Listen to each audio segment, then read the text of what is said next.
Waxaa jira laba nooc oo xanuun ah, xanuunka isbeddelka iyo xanuunka qoomamada. Maanta waxaan doortay kan isbeddelka.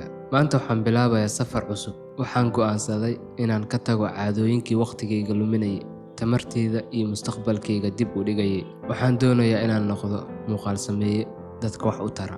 Maalin kasta waxaan ku qasbayaa naftayda inaan akhriyo Qur'aanka, inaan jimicsi sameeyo, inaan barto sida muuqaalada loo sameeyo loo edit gareeyo, loona abuuro content cusub, kana fogaado caado kasta oo iga hor istaagaysa inaan gaaro himiladayda.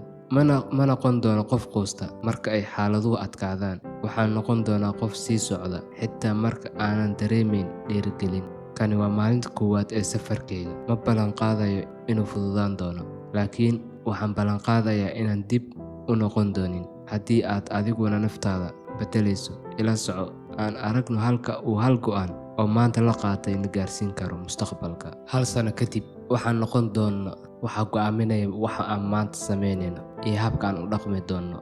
Caadooyinka yaryar oo isbiirsada waxay noqon doonaan hal sano kadib wax weyn oo noloshaada ama kor u qaadaya ama hoos u dhigaya. Aan isla socono safarkan.